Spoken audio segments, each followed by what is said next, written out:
Isang pirasong papel. Iyan lang ang katapat ng 7 taon naming pagmamahalan ni Mark. Pirmahan mo ito, Andrea. Ibigay mo ang lisensya mo at lahat ng ipon mo sa pamilya ko o walang kasalang mangyayari, bulyaw ni Doña Carmen. Akala ko, paraiso ang papasukin ko. Yun pala ay isang matalinong bitag. Pero bago pa ako tuluyang mawasak, isang boses ang dumagundong. Walang kasalang magaganap, sigaw ng nanay ko habang pinunit ang kontrata sa harap ng mga mapang-aping mayayaman. Sino ang magtatagumpay? Ang sakim na biyenan o ang dakilang pag-ibig ng isang ina? Ibigay mo sa akin ang iyong lisensya bilang CPA at mag-sumite ka na ng resignation letter bukas na bukas din dahil hindi kailangan ng pamilya namin ng isang manugang na mas inuuna ang sariling ambisyon kaysa sa pagsisilbi sa kanyang magiging asawa. Ang malamig at mapang-utos na tinig ni Doña Carmen ay tila isang matalim na balisong na bumaon sa dibdib ni Andrea. Nanigas siya sa kanyang kinatatayuan sa gitna ng malawak na sala ng mga kompanya ng mga De La Vega. Basang-basa pa ang dulo ng kanyang uniforme mula sa malakas na ulan sa labas at nanginginig ang kanyang mga kamay habang hawak ang isang maliit na supot ng paboritong kakanin ni Doña Carmen na binili pa niya sa kabilang bayan matapos ang 18 oras na shift sa opisina. Ang maliit na supot na yon na simbolo ng kanyang pagnanais na makuha ang loob ng matanda ay tila naging napakabigat. Dahan-dahang binitawan ni Andrea ang supot sa ibabaw ng lamesang gawa sa mamahaling Nara, hindi siya makapagsalita. Ang kanyang mga mata ay pilit na humahanap ng kakampi sa anyo ni Mark, ang lalaking 7 taon niyang minahal at nakatakda niyang pakasalan sa susunod na buwan. Ngunit si Mark ay nakayuko lamang, abala sa paglalaro sa kanyang mamahaling relo. Tila walang naririnig, tila walang pakialam sa unti-unting pagkadurog ng dignidad ng babaeng nangako siyang poprotektahan. Mama, hindi ba pwedeng pag-usapan muna natin ito? Pinaghirapan ni Andrea ang lisensyang yan. Iyan ang buhay niya. Mahinang usal ni Andrea. Ang boses niya ay halos isang bulong na lamang dahil sa lalamunang nanunuyo sa pait. Isang mapait na tawa ang pinakawalan ni Doña Carmen habang dahan-dahang humihigop ng tsa. Buhay? Andrea, anak, ang buhay mo ay pag-aari na ng pamilyang ito sa sandaling tanggapin mo ang singsing na yan. At tungkol sa pera, huwag ka nang mag-alala. Binuksan ko na ang joint account ninyo ni Mark kaninang umaga. Ginamit ko na ang lahat ng naipon mo doon para bayaran ang paunang deposito sa catering ng kasal. Tutal, pera nyo naman yon para sa hinaharap, hindi ba? Mas mainam na sa akin manggaling ang kontrol para hindi kung saan-saan napupunta. Tila tumigil ang pag-ikot ng mundo ni Andrea. Ang lahat ng kanyang pagpupuyat, ang mga araw na tanging biskwit lang ang kinakain niya para lamang makapag-ipon para sa pangarap nilang bahay, ang lahat ng perang itinabi niya mula sa kanyang unang sahod hanggang sa maging ganap siyang accountant. Lahat ng yon ay naglaho sa isang iglap nang wala man lang pasabi. Ang kanyang puso ay tila isang basong kristal na itinapon sa semento. Nagkapira-piraso at walang pagkakataong mabuo muli. Hindi siya makahinga. Ang bawat hininga ay parang paglanghap ng basag na bubog. Tumingin siya kay Mark, umaasang magsasabi ito na mali ang kanyang ina, na ibabalik nila ang pera na hindi siya kailangang mag-resign. Ngunit lumingon lang si Mark sa kanya nang may malamig na tingin. Andrea, makinig ka na lang kay Mama. Para sa atin din naman ito. Masyado kang madamot sa pera. Pamilya na tayo. 'Di ba? Naramdaman ni Andrea ang pag-init ng kanyang mga mata, ngunit tumangging lumabas ang mga luha. Ang sakit ay masyadong malalim para sa isang simpleng pag-iyak. Ang katahimikan sa loob ng mansyon ay naging masakit sa tenga. Tanging ang tunog ng ulan sa labas ang nagpapaalala sa kanya na buhay pa siya. Ang mga pangarap niyang binuo, kasama ang lalaking ito, ay tila mga anino na unti-unting nilalamon ng dilim. Sa gitna ng kanyang pagkawasak, Biglang tumunog ang kanyang telepono sa loob ng bag. Isang hindi pamilyar na numero. Sa panginginig ng kanyang mga daliri, sinagot niya ang tawag habang ang paningin ay nananatiling nakapako sa malamig na mukha ni Doña Carmen. Hello! Ito si Miss Andrea Santos. Ito ang Security Department ng National Bank. Nais lang naming kumpirmahin ang loan application na isinumite sa pangalan mo kaninang hapon. Isang business loan na nagkakahalaga ng 10 milyong piso gamit ang iyong lisensya at pirma bilang garantor. Miss Santos, ikaw ba talaga ang nag-apply nito? Nalaglag ang telepono mula sa kamay ni Andrea.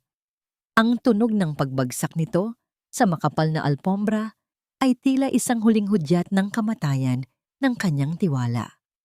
Tumingin siya kay Doña Carmen na ngayon ay nakangiti na ng matagumpay habang si Mark ay mabilis na umiwas ng tingin. Ano ang halaga ng pag-ibig kung ang kapalit nito ay ang iyong buong pagkatao? Hanggang saan ang kayang tiisin ng isang pusong matagal nang nagbubulag-bulagan sa ngalan ng pangakong walang katuparan?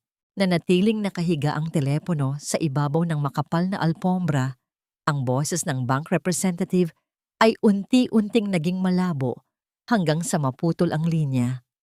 Sa loob ng marangyang sala, ang tanging maririnig ay ang marahang pag-aspas ng mamahaling kurtina at ang tibok ng puso ni Andrea na tila isang tambol na mabilis na hinahampas sa kaba. 10 milyong piso. Mark, ano ang ibig sabihin nito? Ang boses ni Andrea ay nanginig. Ang kanyang mga mata ay nananatiling nakapako sa kanyang magiging asawa.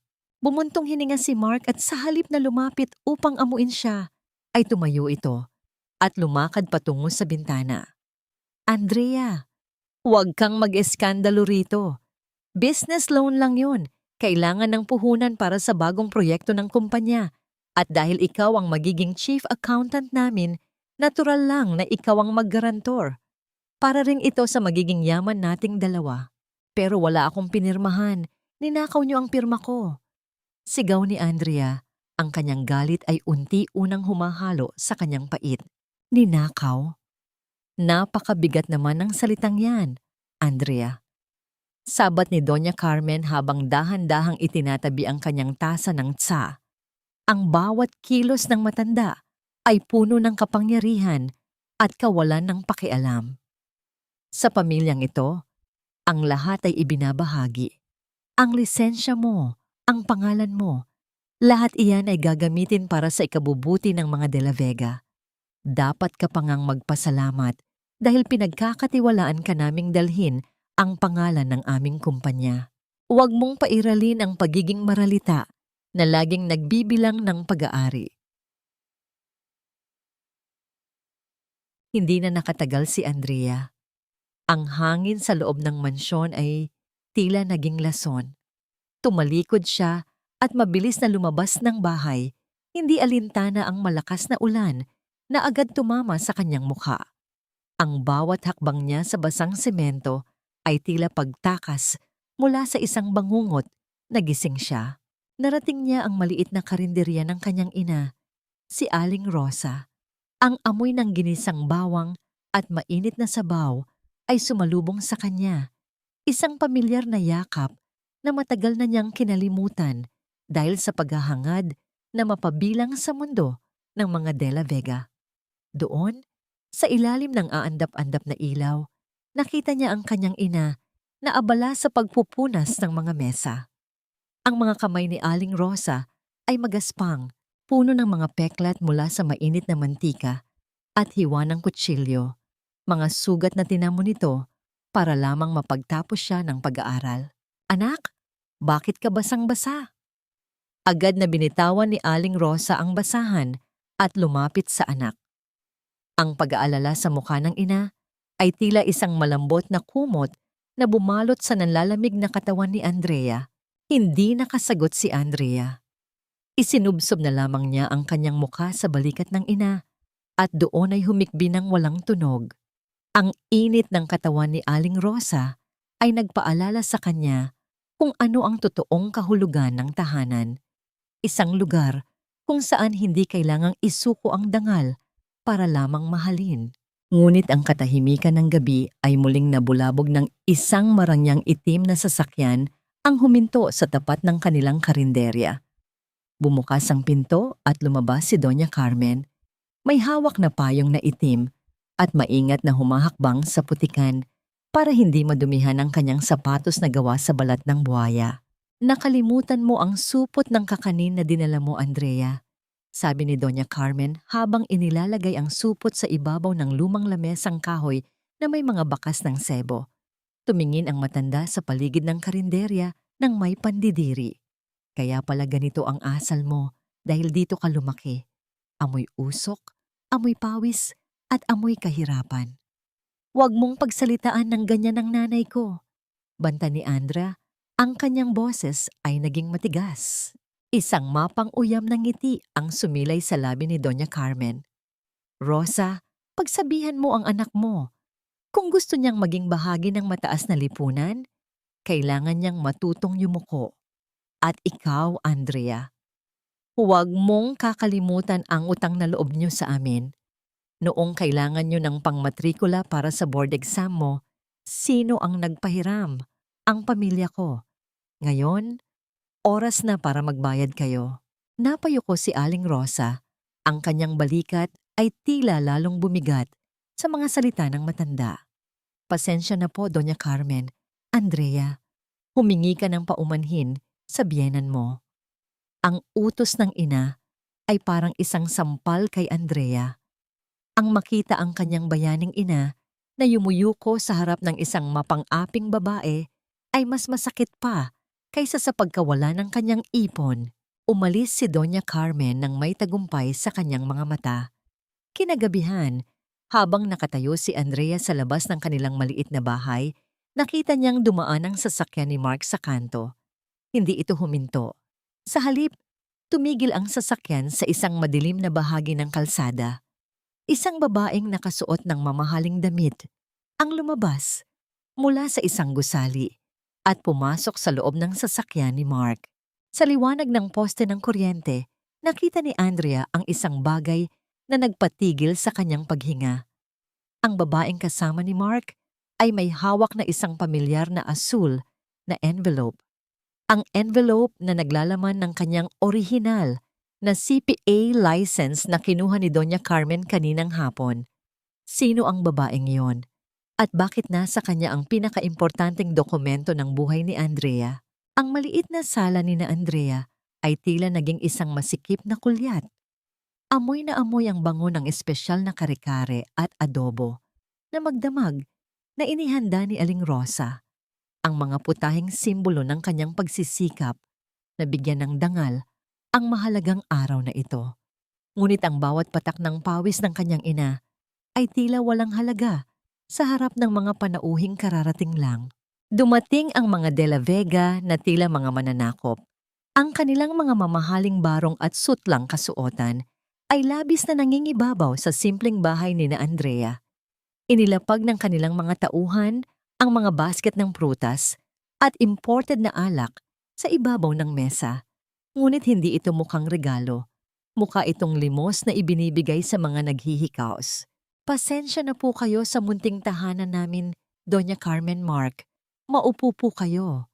Magiliw na bati ni Aling Rosa, bagaman bakas sa kanyang mukha ang pagod at kaba. Inayos niya ang kanyang lumang bestido, ang tanging maayos na damit na itinago niya para sa okasyong ito. Hindi umupo si Doña Carmen. Sa halip, kinuha niya ang isang puting panyo at dahan-dahang pinunasan ng silya bago ito nilapatan ng kanyang katawan. Isang tahimik na insulto na nagpasinghap kay Andrea. Tumingin si Andrea kay Mark, naghahanap ng kahit konting pagkilala sa ginawang paghahanda ng kanyang ina. Ngunit si Mark ay abala sa pagtingin sa kanyang telepono, tila naiinip sa bagal ng oras. "Rosa, diretsuhin na natin ito. Ang pamanhikan ay hindi lang tungkol sa pagkain at seremonya. Ito ay tungkol sa seguridad ng aming pamilya." Simula ni Doña Carmen habang inilalabas ang isang makapal na dokumento mula sa kanyang Hermes bag. Ito ang prenuptial agreement. Dito nakasaad na ang lahat ng kinikita at kikitain ni Andrea bilang accountant ay direktang mapupunta sa trust fund ng pamilya De La Vega. Bilang kapalit, bibigyan namin siya ng allowance buwan-buwan at ang karangalang dalhin ang aming apelyido. Ampong, hindi, ay ningit ka hindi. Allowance? Pero Doña Carmen, ang anak ko ay isang professional. Malaki ang kinikita niya para suportahan ang aming pamilya. Ang boses ni Aling Rosa ay nagsimulang manginig. Iyon na nga ang punto, Rosa. Masyadong maraming suporta ang kailangang ibigay ni Andrea sa inyo. Hindi namin gustong maging labasan ng pera ang kumpanya namin para lang sa mga kamag-anak na hindi marunong magtrabaho. Sagot ng matanda ng may malamig na ngiti. Pirmahan mo ito, Andrea. Ngayon din, kung gusto mong ituloy ang kasal, patunayan mong tapat ka sa pamilya namin at hindi kagatasan ng iyong ina.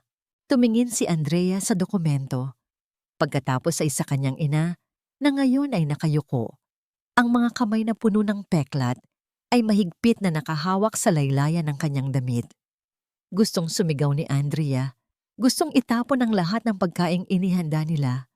Ngunit ang alaala ng babaeng kasama ni Mark kagabi, ang babaeng may hawak ng kanyang lisensya, ay tila isang tali na nakasakal sa kanyang leeg. Mark, pumapayag ka ba rito na kontrolin ng kumpanya niyo ang lahat ng pinaghirapan ko? Tanong ni Andrea. Ang bawat salita ay parang dugong lumalabas mula sa isang sariwang sugat. Lumingon si Mark.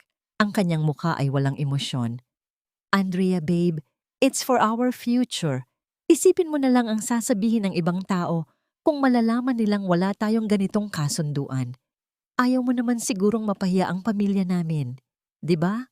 Tsaka, 'di ba gusto mong maging De La Vega? This is the price. Ang salitang presyo ay umalingaw-ngaw sa isip ni Andrea. Para siyang isang gamit na kinakatawaran sa palengke.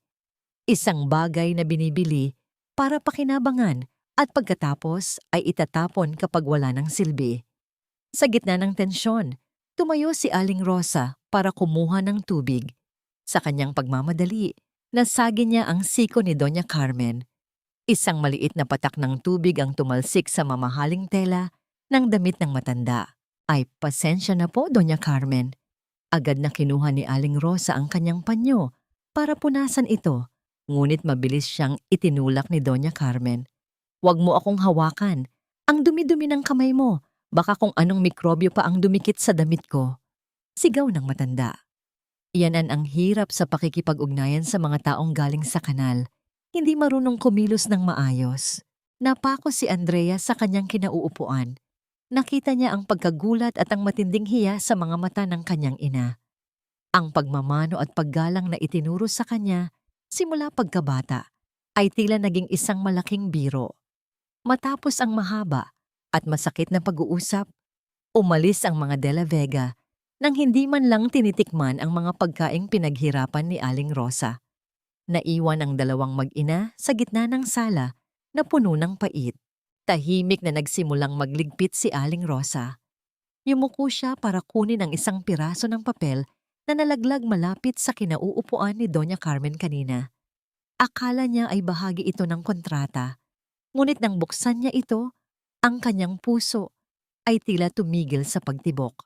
Isa itong huling paunawa mula sa isang korte, isang subpuena para sa isang kasong financial fraud at estafa na nakapangalan sa kumpanya ng mga De La Vega at sa ibaba nito may isang sulat kamay na note.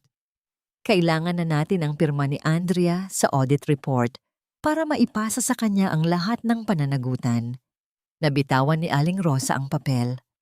Ang kanyang mga mata ay nanlaki sa sindak habang tinitingnan ng kanyang anak na abala sa pag-iyak sa sulok. Andrea, anak, hindi tayo pwedeng magpakasal, bulong ni Aling Rosa.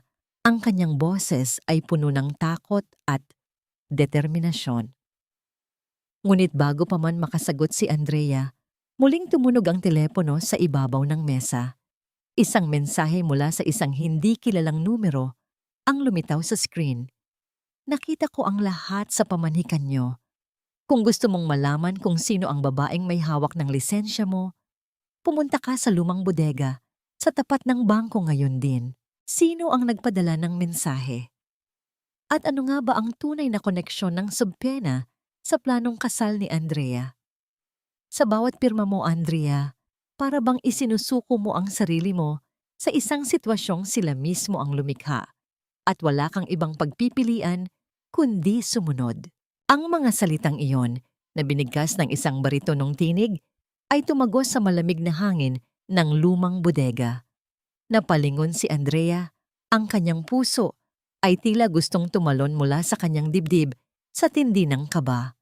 Sa gitna ng madilim at maalikabok na paligid, aninag niya ang isang bulto ng lalaking nakatayo malapit sa isang tumpok ng mga luma at sira-sirang silya. Dahan-dahang lumabas ang lalaki mula sa anino. Hindi siya si Mark. Mas matangkad siya. May mga balikat na tila kayang pasanin ng mundo at ang kanyang mga mata ay may lalim na hindi matatagpuan sa kahit sinong nakilala ni Andrea. Nakasuot siya ng simpleng puting polo na nakatupi ang mga manggas at sa kanyang mga kamay ay hawak niya ang isang makapal na folder. Sino ka? Paano mo nalaman ang tungkol sa lisensya ko? Ang boses ni Andrea ay nanginig, ngunit pilit niyang pinatatag ang kanyang sarili.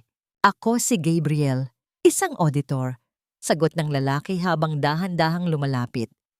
Ang bawat hakbang niya sa lumang sahig na kahoy ay lumilikha ng marahang tunog na tila nagbibigay ng babala sa katahimikan. Matagal ko nang sinusubaybayan ang galaw ng pamilya De La Vega. Ang kumpanya nila ay parang isang magandang mansyon na ang pundasyon ay bulok na anay. At ikaw, Andrea, ikaw ang napili nilang maging bagong pintura para itago ang mga bitak. Inabot ni Gabriel ang folder kay Andrea. Nang buksan niya ito sa tulong ng aandap-andap na ilaw ng kanyang telepono, nakita niya ang mga kopya ng audit report na siya mismo ang gumawa noong nakaraang buwan. Ngunit may mga pagbabago. Ang mga confirmation ng utang na dati ay nasa pangalan ng kumpanya. Ngayon ay nakapangalan na sa kanya bilang garantor. Ito ang dahilan kung bakit kinuha ni Doña Carmen ang lisensya mo. Patuloy ni Gabriel. Ang kanyang tinig ay puno ng simpatya, ngunit may kasamang bagsik ng katotohanan. Ang babaeng nakita mong kasama ni Mark kagabi ay isang fixer. Ginamit nila ang lisensya mo para magbukas ng mga shell companies. Sa sandaling pumirma ka sa prenuptial agreement na yon, lahat ng pananagutan sa batas ay babagsak sa'yo. Sila ang kukuha ng pera, ikaw ang kukuha ng rehas ng kulungan. Napaupo si Andrea sa isang lumang kahon. Ang lahat ng kanyang pagod, ang lahat ng pambabaliwala sa kanya ni Mark, at ang mga pangiinsulto ni Doña Carmen ay tila isang malaking puzzle na nabuo na sa wakas. Hindi siya minahal ni Mark, ginamit lang siya. Isang kasangkapan na kailangang makuha dahil sa kanyang talino at lisensya. Bakit mo ito ginagawa? Bakit mo ako tinutulungan? Tanong ni Andrea habang nakatingin sa mga kamay ni Gabriel. Napansin niya ang isang maliit na marka ng tinta sa mga daliri ng lalaki. Isang tanda ng taong madalas humawak ng panulat at papel. Isang tanda ng isang taong tulad niya. Dahil alam ko ang pakiramdam ng mawala ng lahat dahil sa kasakiman ng iba. Maikling sagot ni Gabriel. Tumingin siya ng diretso sa mga mata ni Andrea. Nakita kita sa opisina nung isang linggo. Nakita ko kung gaano ka kaseryoso sa trabaho mo, kung paano mo pinoprotektahan ang bawat sentimo ng mga kliyente mo. Sayang ang isang katulad mo kung mabubulok ka lang sa piling ng mga taong hindi alam ang halaga ng katapatan. Sa unang pagkakataon, sa loob ng maraming taon, naramdaman ni Andrea na may isang taong nakakakita sa kanya. Hindi bilang isang magiging asawa, hindi bilang isang accountant, kundi bilang isang tao.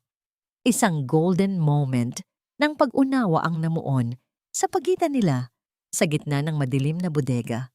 Ngunit ang katahimikan ay muling nabulabog nang makarinig sila ng tunog ng paparating na sasakyan sa labas. Ang liwanag ng headlights ay tumagos sa mga siwang ng dingding ng bodega. Kailangan mo nang umalis, sabi ni Gabriel nang may pagmamadali. Inabot niya ang isang maliit na danhiti sa kamay ni Andrea. Huwag kang pipirma sa kahit anong dokumento na ibibigay nila sa iyo mula ngayon. Kung kailangan mo ng audit na totoo, tawagan mo ako. May itinatago pa silang mas malaki kaysa sa loan na yan. Mabilis na lumabas si Andrea sa likurang pinto ng bodega. Ang kanyang puso ay mabilis na tumitibok hindi dahil sa takot, kundi dahil sa isang bagong uri ng pag-asa. Ngunit nang makarating siya sa kanto, nakita niya ang sasakyan ni Doña Carmen na nakaparada sa tapat ng karinderya ng kanyang ina. Narinig niya ang sigaw ni Aling Rosa mula sa loob. Hindi niyo pwedeng gawin ito. Amin ang lupang ito. Pagpasok ni Andrea, nakita niya ang mga tauhan ni Doña Carmen na nagsisimulang magtanggal ng mga gamit sa karinderya. Hawak ni Doña Carmen ang isang pirasong papel na tila isang warrant. Dahil tumanggi kang pirmahan ang kontrata kanina, Andrea, naisip ko na baka kailangan niyo ng kaunting paalala. Sabi ni Doña Carmen nang may mapangaping ngiti. Ang lupang kinatatayuan ng karinderya niyo ay nakasangla sa bangko na pag-aari ng aming pamilya.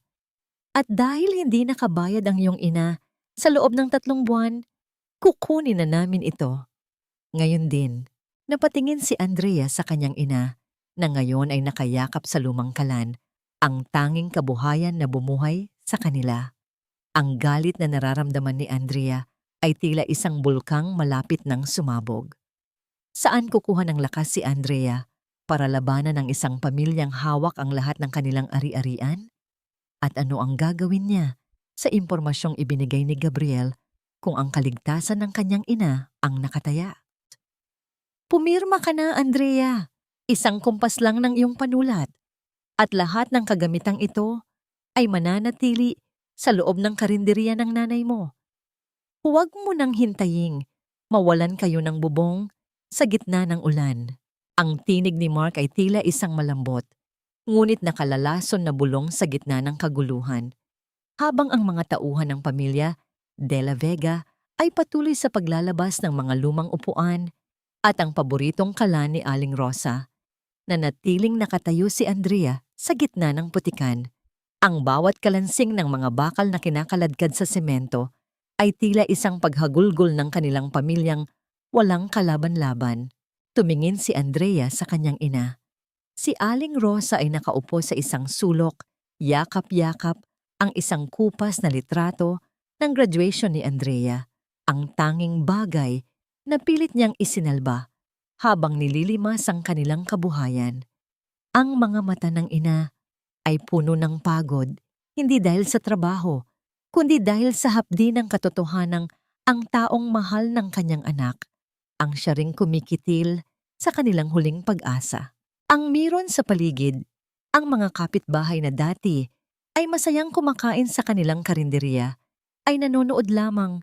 Ang kanilang mga muka ay puno ng awa, ngunit walang sapat na lakas upang humadlang sa makapangyarihang pamilya De La Vega. Isang pirma lang, Andrea. Isang pirma para sa kaligtasan ng nanay mo. Muling pangungumbinsi ni Mark habang iniaabot ang isang itim na ballpen at ang makapal na loan document. Bakit ka ba nagmamatigas? Sa atin din naman ang kumpanyang ito, balang araw. Para ka namang ibang tao kung makatanggi. Naramdaman ni Andrea ang mabilis na pagtibok ng kanyang puso. Para bang bumibigat ang bawat hakbang niya, habang ang kaba ay unti-unting umaakyat mula sa kanyang dibdib hanggang sa kanyang lalamunan. Nanginginig ang kanyang mga daliri nang dahan-dahan niyang abutin ang panulat. Bawat titik na kanyang isusulat ay tila isang pasaning halos hindi niya kayang dalhin. Ngunit nang makita niya ang kanyang ina na nanginginig sa lamig at labis na napahiya, mas lalo niyang naramdaman na wala na siyang ibang pagpipilian. Sige na, anak. Kung yan ang kailangan para matigil na ang lahat ng ito, pirmahan mo na. Bulong ni Aling Rosa. Ang boses ay basag at puno ng pagsuko. Ayaw ng ina na maging pabigat. Kahit pa alam niyang ang kapalit nito ay ang kalayaan ng kanyang sariling anak. Isang mapait na tawa ang muntik nang kumawala sa bibig ni Andrea. Ito ang utang na loob na madalas ipangalandakan ni Doña Carmen. Isang tanikala na gawa sa ginto ngunit ang dulo ay nakakabit sa isang malalim na balon ng pagsasamantala. Itinapat ni Andrea ang dulo ng ballpen sa puting papel. Aninag niya ang kanyang pangalan na nakalimbag sa ibaba. Naghihintay na lamang ng kanyang pagsang-ayon upang maging ganap na biktima. Ngunit sa sandaling iyon, ang mga salita ni Gabriel sa lumang bodega ay muling umaling-awngaw sa kanyang isipan. Ikaw ang napili nilang maging bagong pintura para itago ang mga bitak. Biglang nanlamig ang kamay ni Andrea. Napansin niya ang isang maliit na detalye sa dokumento na hindi niya nakita kanina dahil sa labo ng kanyang paningin dulot ng luha. Ang petsa ng dokumento ay backdated. Isang buwan na ang nakalilipas. Ibig sabihin, kahit hindi pa sila kasal, ginamit na nila ang kanyang pangalan sa mga transaksyong hindi niya alam. Mark, bakit nakasulat dito na pumirma na ako nung nakaraang buwan noon? Ang tanong ni Andrea ay tila isang kidlat na nagpatahimik sa paligid. Nagitla si Mark. Ang kanyang mga mata ay lumiko sa direksyon ng kanyang ina, si Doña Carmen, na nakatayo malapit sa kanilang sasakyan habang payapang nagpapaypay. Huwag ka ng maraming tanong, Andrea. Pirmahan mo na lang kung ayaw mong matulog sa kalsada ang nanay mo ngayong gabi. Ang boses ni Mark ay hindi na malambot. Wala na ang maskara ng pagmamahal. Ang tanging natira ay ang bagsik ng isang taong nasusukol. Sa gitna ng tensyon, isang itim na sasakyan ang biglang huminto sa kabilang panig ng kalsada. Hindi ito ang marangyang kotse ng mga De La Vega. Isa itong simpleng sasakyan, ngunit ang bawat galaw nito ay puno ng awtoridad. Bumukas ang pinto at lumabas ang isang lalaking pamilyar ang tindig. Si Gabriel. Hawak ni Gabriel ang kanyang telepono. Tila may kinakausap na mahalagang tao. Tumingin siya ng diretso kay Andrea at dahan-dahang umiling. Isang babala na huwag ituloy ang binabalak. Itigil niyo ang paghakot sa mga gamit na yan. Ang malakas at kalmadong tinig ni Gabriel ay bumasag sa katahimikan. Ang utang ni Aling Rosa sa bangko ay nabayaran na kaninang hapon sa pamamagitan ng isang anonymous donor. Narito ang resibo at ang release of mortgage. Nanlaki ang mga mata ni Doña Carmen. Ano? Sinong pakialamero ang nangahas makialam sa usaping ito? Lumingon si Andrea kay Gabriel. Ang kanyang puso ay tila nakahanap ng isang maliit na isla sa gitna ng malupit na bagyo. Ngunit ang katanungan ay nananatili. Bakit may magbabayad ng napakalaking halaga para sa kanila? At sino ang misteryosong donor na ito? Habang hawak pa rin ang ballpen, muling tiningnan ni Andrea si Mark. Ang mukha ng kanyang fiancé ay puno ng galit at pagtataka. Sa sandaling iyon, nalaman ni Andrea na ang digmaan ay nagsisimula pa lamang. Isang mensahe ang pumasok sa telepono ni Andrea habang nagkakagulo ang mga De La Vega sa harap ni Gabriel. Hindi lang ang karinderya ang binayaran ko, Andrea. May mas malaking katotohanan akong natuklasan tungkol sa tatay mo na akala mo ay matagal nang wala. Ang paningin ni Andrea ay nagdilim. Sino ang nagpadala ng mensaheng ito? At ano ang kinalaman ng kanyang yumaong ama sa mga De La Vega? Ang katotohanan ay mas mapait pa sa kahirapan, Andrea. Hayaan mo nang mamahinga ang mga patay dahil ang paghukay sa nakaraan ay magdadala lamang ng mas malalim na sugat sa ating dalawa. Ang boses ni Aling Rosa ay nanginginig. Hindi dahil sa galit, kundi dahil sa matinding takot na tila ngayon lang nakita ni Andrea sa buong buhay niya. Nakatayo ang kanyang ina sa gitna ng kusina, ang mga kamay na basang-basa pa mula sa paglilinis ng mga naiwang dumi ng mga tauhan ni Doña Carmen ay mahigpit na nakahawak sa gilid ng lababo. Ang liwanag ng buwan na tumatagos sa butas na bubong ng karinderya ay nagbibigay ng maputlang anino sa mukha ng matanda na tila ba isa rin itong lihim na pilit itinatago. Dahan-dahang lumapit si Andrea. Bit-bit ang kanyang telepono na naglalaman ng misteryosong mensahe. Ang bawat hakbang niya sa basang sahig ay lumilikha ng marahang tunog ng tubig na tila ba nagpapaalala sa kanya na ang pundasyon ng kanyang buhay ay unti-unti nang natutunaw. Nay, Sino ang nagbayad ng utang natin? At bakit may nagsasabing may kinalaman ang mga De La Vega sa pagkamatay ni tatay? Akala ko ba sa aksidente siya nawala? Ang boses ni Andrea ay puno ng pagsusumamo. Ang kanyang puso ay tila isang ibon na pilit kumakawala sa isang masikip na hawla. Hindi sumagot si Aling Rosa. Sa halip, dinala niya ang kanyang mga nanginginig na kamay sa kanyang mukha at doon ay humikbi ng tahimik. Ang bawat pag-alon ng balikat ng kanyang ina ay tila isang mabigat na pasanin na idinaragdag sa balikat ni Andrea. Ang katahimikan sa loob ng karinderya ay naging masakit sa tenga. Tanging ang tunog ng hangin na humahampas sa mga luma at kinakalawang na yero ang maririnig. Sa kabilang panig ng bayan, sa loob ng malamig at marangyang opisina ng mga De La Vega, hindi rin mapakali si Doña Carmen.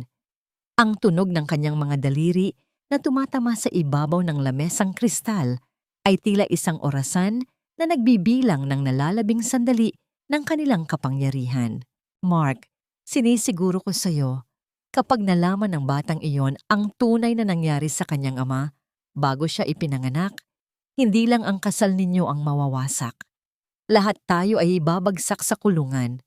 Bulong ni Doña Carmen sa kanyang anak, na ngayon ay mukhang balisa at paulit-ulit na lumalakad sa loob ng silid. Pero ma, paano kung si Gabriel nga ang nagbayad?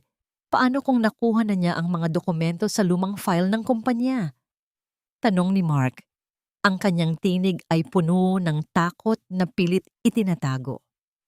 Kung ganoon, kailangang mas lalong mabilisan ang pagpapakasal sa kanya. Kapag asawa mo na siya, hindi siya pwedeng tumestigo laban sa atin. At ang lahat ng ebidensya ay kailangang maglaho kasama ng karinderya na yan.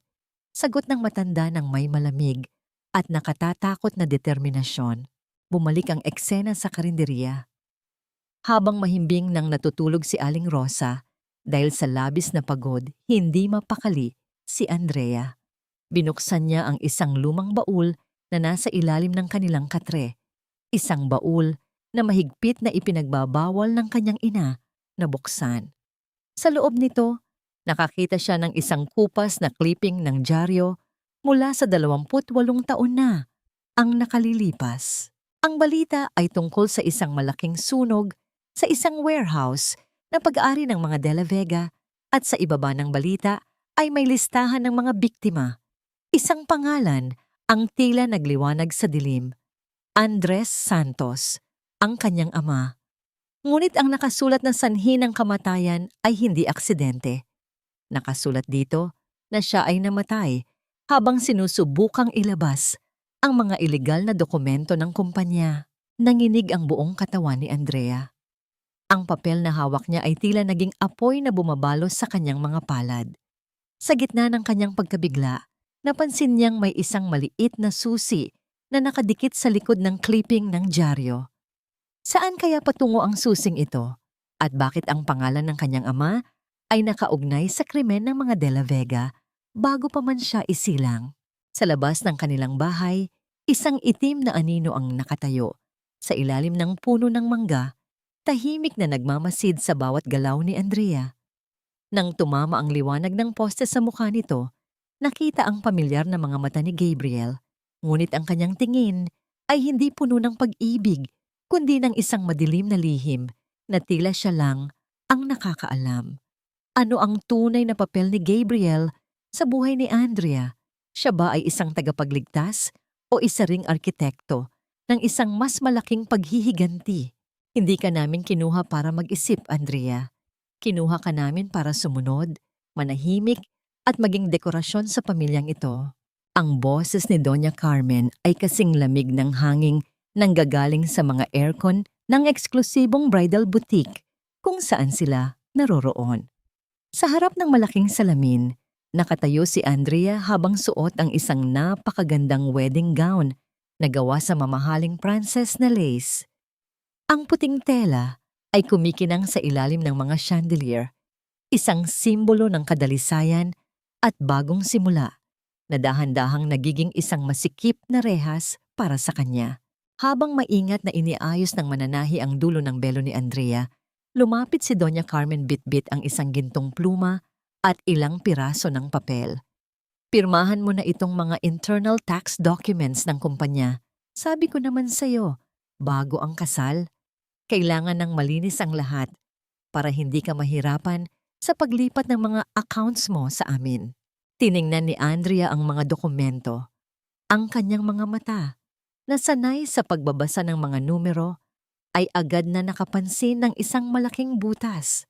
Doña Carmen, bakit may mga wire transfers dito sa isang offshore account sa halagang 50 milyong piso? At bakit ang pangalan ko ang nakalagay na nag-aproba nito nung nakaraang linggo? Wala po akong inaprobahang ganito. Ang katahimikan sa loob ng butik ay tila naging isang mabigat na kumot. Ang mananahi ay dahan-dahang lumayo. Tila nararamdaman ang paparating na uno. Andrea, anak, huwag mo nang gawing komplikado ang mga bagay-bagay. Singit ni Mark, na nakaupo sa isang sofa habang umiinom ng wine. Pirmahan mo na lang yan para matapos na tayo rito. Gutom na ako. Hindi ko ito pipirmahan, Mark. Illegal ito.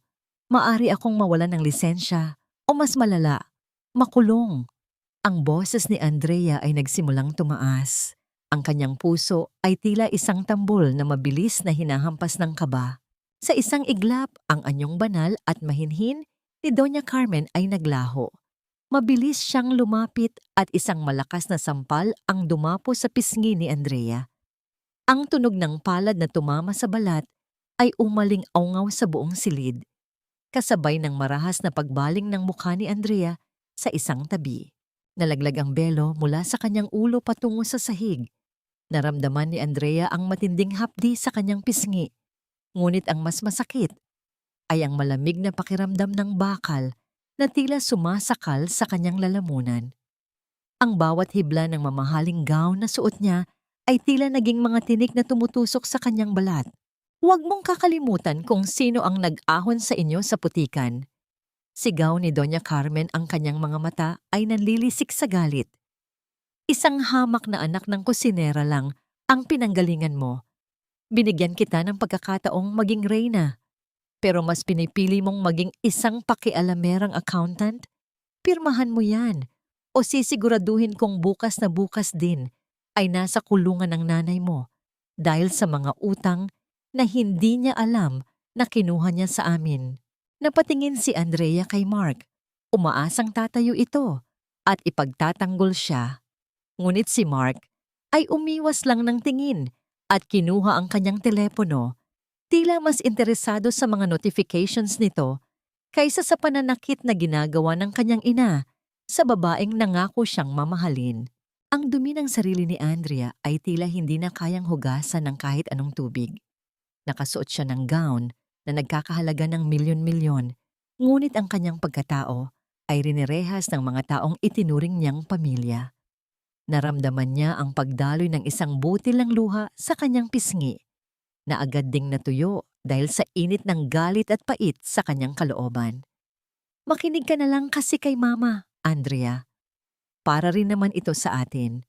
Muling sabi ni Mark nang hindi tumitingin sa kanya. Dahan-dahang kinuha ni Andrea ang pluma. Ang kanyang mga daliri ay nanginginig, hindi dahil sa takot, kundi dahil sa isang desisyong alam niyang magbabago sa lahat. Pinirmahan niya ang dokumento, ngunit sa dulo ng kanyang lagda, gumawa siya ng isang maliit at halos hindi mapansing marka, isang code na tanging mga auditor na tulad ni Gabriel ang makakaintindi. Isang hudyat ng saklolo. Pag-alis ni na Doña Carmen at Mark para sa isang dinner appointment, naiwan si Andrea sa butik para tanggalin ang kanyang gown. Sa kanyang pag-iisa, muli niyang tiningnan ang kanyang refleksyon sa salamin. Ang namamagang pisngi ay tila isang medalya ng kanyang pagsisimula. Biglang bumukas ang pinto sa likod.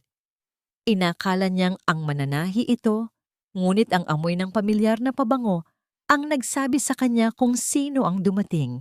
Si Gabriel. Nakita ko ang lahat mula sa labas. Bulong ni Gabriel.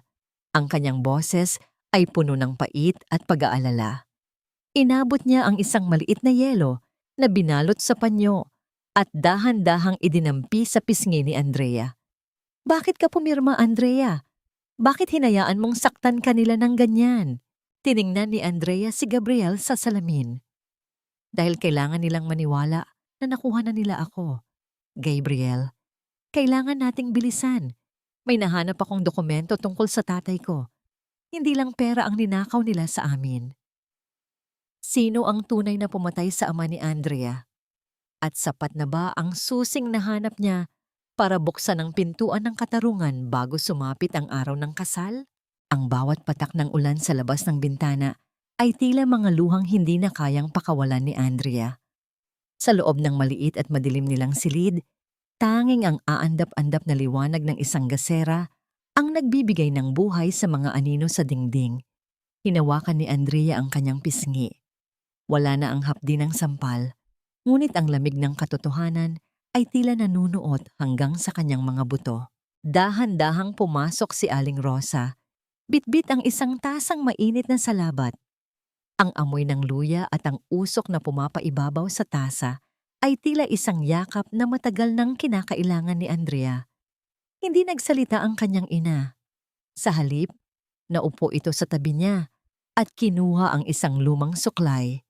Maingat at puno ng pagmamahal na sinuklay ni Aling Rosa ang mahabang buhok ng anak. Tulad ng ginagawa nito noong bata pa si Andrea at natatakot sa kulog. Anak, ang buhok mo, kasing ganda ng sa tatay mo. Bulong ni Aling Rosa. Ang boses niya ay mahina, parang isang hanging nagdadala ng mga alaala ng nakaraan. Noong gabing huli ko siyang nakita, ganito rin kalamig. Sinabi niya sa akin, Rosa, huwag mong hahayaang mabilanggo ang ating anak sa anino ng mga De La Vega. Hindi ko naintindihan yun noon. Akala ko, pera lang ang kailangan natin para maging masaya. Tumigil ang kamay ni Aling Rosa sa pagsuklay. Nakita ni Andrea sa salamin ang pagdaloy ng luha sa mga kulubot na pisngi ng kanyang ina. Ang katahimikan sa pagitan nila ay naging masakit. Punong-puno ng mga pagsisising hindi na kayang bawiin ng panahon. Nay, ang susing ito, para saan ba talaga ito? Tanong ni Andrea habang inilalabas ang maliit at kinakalawang na susi mula sa kanyang bulsa. Huminga ng malalim si Aling Rosa at kinuha ang kamay ng anak. Ang susing yan ay para sa isang lumang locker sa loob ng warehouse ng mga De La Vega. Iyan ang tanging bagay na naiwan ng tatay mo bago siya namatay sa sunog. Sabi niya, nandoon ang katotohanan na magpapalaya sa atin. Pero natakot ako, Andrea. Natakot ako na baka kapag binuksan ko ang pintong yan, mawala ka rin sa akin tulad ng pagkawala niya. Isang matinding pait ang naramdaman ni Andrea. Ang 7 taon niyang pagsisikap na mapabilang sa pamilyang pumatay sa kanyang ama ay tila isang malaking insulto sa alaala nito. Ang bawat halik ni Mark, ang bawat regalo ni Doña Carmen, lahat iyon ay mga pako na unti-unting bumabaon sa kabaong ng kanyang dangal. Hindi ako papayag na magpatuloy ito, Nay.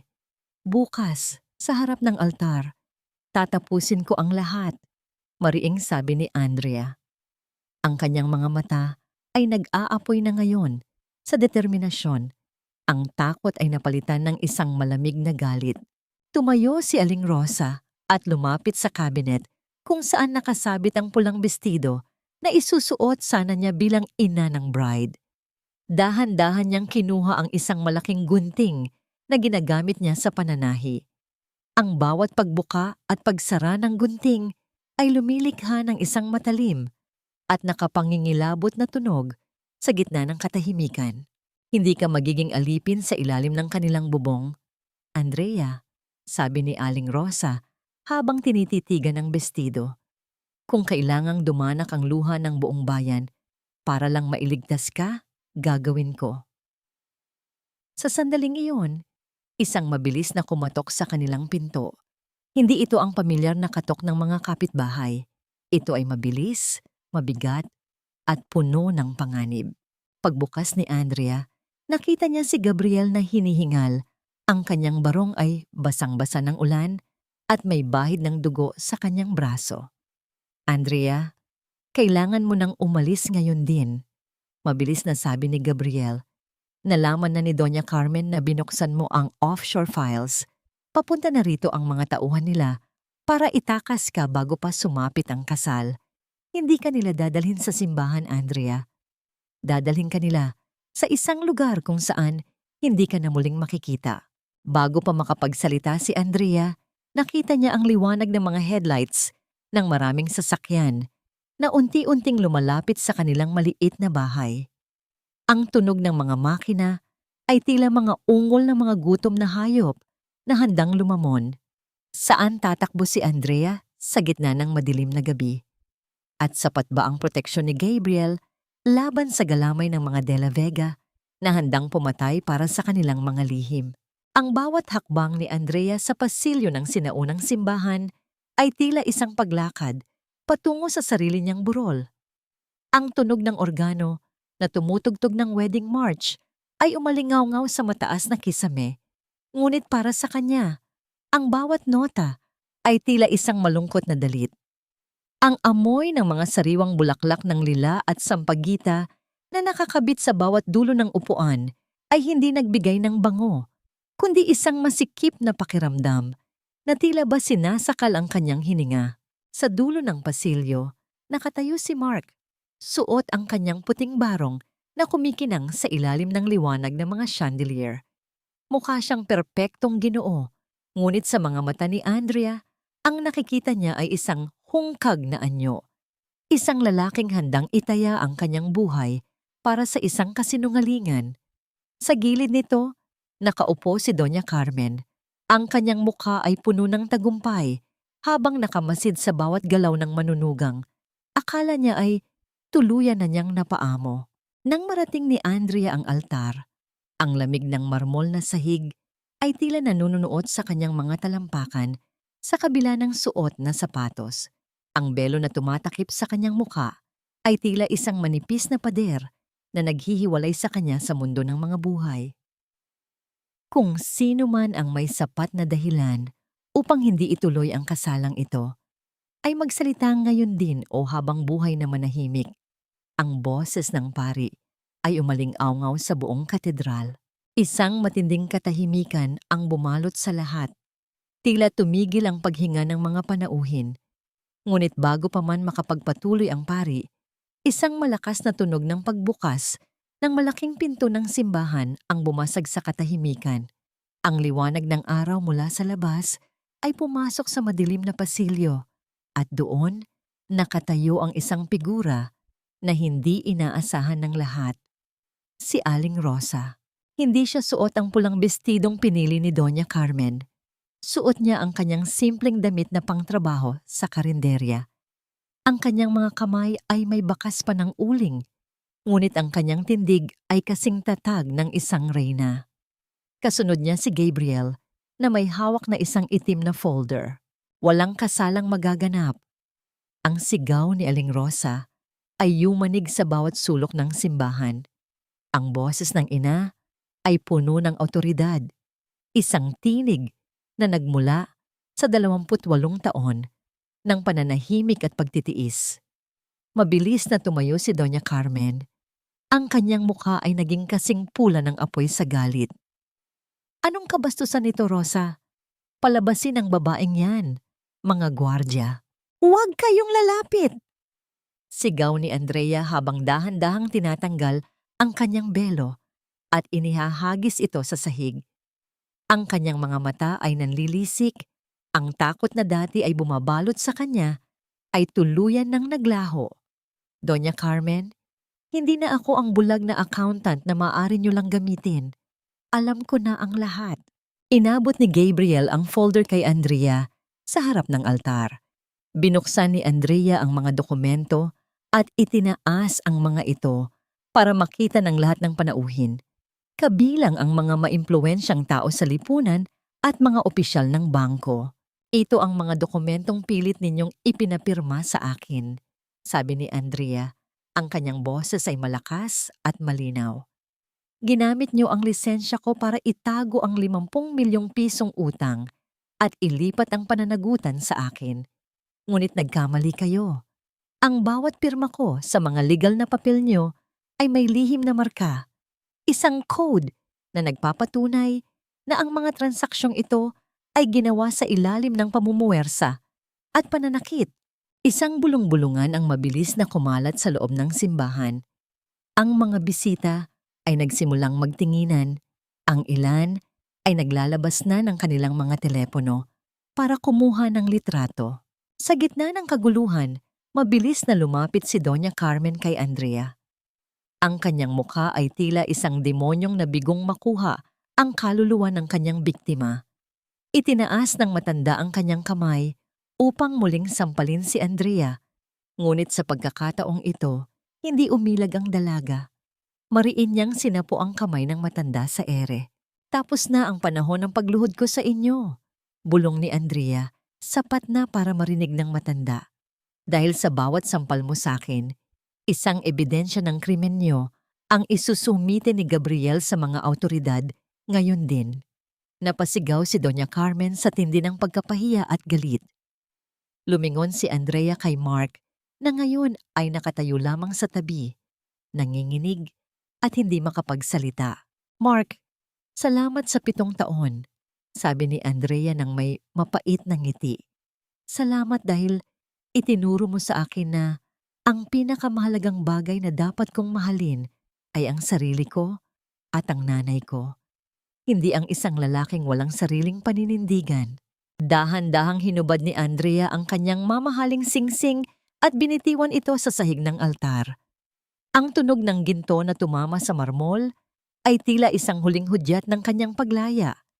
Nilingon niya ang kanyang ina na ngayon ay lumuluha sa galak habang nakatayo sa dulo ng pasilyo. Nagsimulang maglakad si Andrea palabas ng simbahan, hawak ang kamay ng kanyang ina at ni Gabriel. Ngunit bago sila makalabas, isang malakas na sigaw mula kay Doña Carmen ang nagpahinto sa lahat.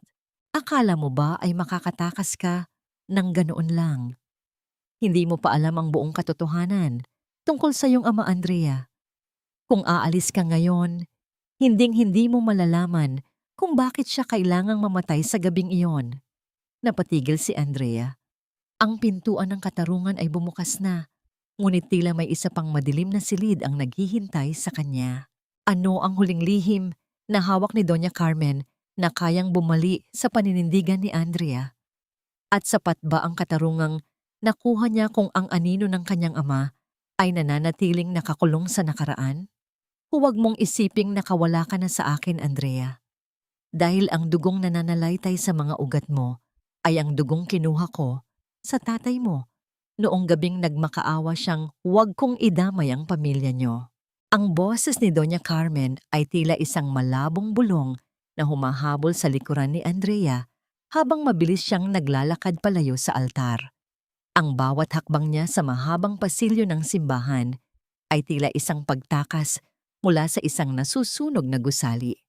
Ang mabigat na tela ng kanyang wedding gown ay kinaladkad niya sa sahig, hindi na alintana kung madumihan o mapunit ang mamahaling lace na dati ay pinapangarap niya. Sa kanyang paningin, ang puting tela ay hindi na simbolo ng kadalisayan, kundi isang maruming alaala ng kanyang kamangmangan. Narating nila ang labas ng simbahan kung saan ang malamig na hangin ay agad na humampas sa kanyang mukha. Naramdaman ni Andrea ang bawat butil ng pawis na namumuo sa kanyang noo, kasabay ng mabilis na pagtibok ng kanyang puso na tila gustong sumabog sa loob ng kanyang dibdib. Huminto siya at huminga ng malalim. Ang kanyang mga kamay ay nanginginig pa rin habang hawak ang mga dokumentong nagpabagsak sa mga De La Vega. Dahan-dahang lumapit si Aling Rosa at niyakap ang anak. Ang init ng katawan ng ina ay nagbigay ng panandaliang kapayapaan sa naguguluhan niyang isipan. Ngunit ang mga salita ni Doña Carmen ay tila mga anino na ayaw siyang iwan. Dugong kinuha ko sa tatay mo. Ano ang ibig sabihin ng matanda? Anak, huwag mong pakinggan ang mga kasinungalingan ng babaeng yan. Bulong ni Aling Rosa, ngunit napansin ni Andrea ang panginginig sa boses ng kanyang ina. Ang mahalaga ay nakalaya ka na. Tara na, umalis na tayo rito. Sumakay sila sa lumang sasakyan ni Gabriel. Habang umaandar ang sasakyan palayo sa simbahan, tiningnan ni Andrea ang kanyang refleksyon sa bintana. Ang kanyang makeup ay bahagyang kumalat dahil sa luha at ang kanyang mukha ay puno ng pagod. Ngunit sa ilalim ng lahat ng yon, nakita niya ang isang matapang na babae na hindi na muling yuyuko sa kahit kanino. Andrea, kailangan nating dumiretso sa opisina ng tito ko, sabi ni Gabriel habang nakatitig sa kalsada. Ang kanyang mga kamay sa manibela ay mahigpit ang kapit. Tila ba may kinakalaban din siyang sariling mga demonyo. Siya ang abogado na humawak sa kaso ng sunog sa warehouse noon. May mga file siya na hindi isinama sa opisyal na investigasyon dahil sa takot sa kapangyarihan ng mga De La Vega. Bakit mo ito ginagawa, Gabriel? Tanong ni Andrea. Ang kanyang tinig ay puno ng hinala. Bakit mo itinataya ang karir mo para sa isang taong ngayon mo lang naman nakilala? Isang mapait na ngiti ang sumilay sa labi ni Gabriel. Dahil ang tatay mo, siya ang dahilan kung bakit ako naging auditor. Siya ang nagturo sa akin na ang mga numero ay hindi nagsisinungaling. Tao lang ang gumagawa noon. Utang ko sa kanya ang buhay ko, Andrea, at oras na para bayaran ko ang utang na yon sa pamamagitan mo. Narating nila ang isang maliit at lumang opisina sa gitna ng syudad. Sa loob, ang amoy ng lumang papel at alikabok ay sumalubong sa kanila. Ang tito ni Gabriel, isang matandang lalaki na may malalim na mga mata, ay naghihintay na sa kanila. Inilapag nito ang isang madilaw na envelope sa ibabaw ng lamesa. Ito ang huling audit report na ginawa ng tatay mo bago ang sunog, paliwanag ng matanda. Dito nakasaad na hindi lang pera ang ninanakaw ng mga De La Vega. Gumagamit din sila ng mga ghost employees para makakuha ng pondo mula sa gobyerno. At ang pangalan ni Doña Carmen ang utak ng lahat. Ang tatay mo. Balak niyang ibigay ito sa media noong gabing iyon. Binuksan ni Andrea ang envelope. Sa loob, nakita niya ang isang sulat kamay na note mula sa kanyang ama. Para kay Andrea. Huwag kang matakot sa katotohanan dahil ito ang magbibigay sa iyo ng tunay na kalayaan. Naramdaman ni Andrea ang muling pag-init ng kanyang mga mata. Ang kanyang ama ay namatay hindi dahil sa aksidente, kundi dahil sa paninindigan para sa katotohanan. Ngunit may isang dokumento sa pinakailalim ng envelope na nagpatigil sa kanyang paghinga. Isang life insurance policy na nakapangalan sa kanya na inaplayan ng kanyang ama ilang araw bago ang sunog. Ngunit ang nakalagay na beneficiary sa kasalukuyan ay hindi siya, kundi ang kumpanya ng mga De La Vega. Paano nakuha ng mga De La Vega ang insurance ng kanyang ama? At anong uri ng kasamaan ang kayang gawin ni Doña Carmen para lamang makuha ang bawat sentimo na dapat ay para sa kanya? Sa labas ng opisina, isang itim na sasakyan ang dahan-dahang huminto. Ang bintana nito ay bumaba at doon ay nakasilip ang malamig na mga mata ni Mark. Ngunit wala na ang pag-ibig sa kanyang tingin. Tanging ang isang madilim na babala ang nakasulat sa kanyang mukha. Muling tumunog ang telepono ni Andrea. Isang mensahe mula kay Mark. Huwag mong sisihin si Mama sa susunod na mangyayari, Andrea. Ikaw ang pumili ng landas na ito. Ngayon, tingnan natin kung hanggang saan ang kayang protektahan ng bayani mong si Gabriel kapag ang mismong batas na ang humabol sa inyo. Kasunod ng mensahe ay ang tunog ng mga sirena ng pulis na papunta sa kanilang kinalalagyan. Bakit ang mga pulis ay papunta sa kanila sa halip na sa mga De La Vega? Ano ang bagong kasinungalingan na binuo ni Doña Carmen para baligtarin ang sitwasyon? Dakpin ang babaeng iyan. Siya ang magnanakaw na kumuha ng mga sensitibong dokumento mula sa opisina ng De La Vega Group of Companies. Ang sigaw ni Police Sergeant Reyes ay tila isang malakas na kulog na yumanig sa loob ng maliit na opisina ng tito ni Gabriel. Hindi pa man nakakabawi si Andrea. Sa gulat mula sa mga dokumentong hawak niya, marahas nang pumasok ang 3 armadong pulis. Ang malamig na dulo ng baril na nakaturo sa kanila ay nagpatahimik sa buong silid. Tanging ang tunog ng malakas na ulan sa labas ang nagpapaalala sa kanila ng malupit na mundo. Dahan-dahang itinaas ni Andrea ang kanyang mga kamay.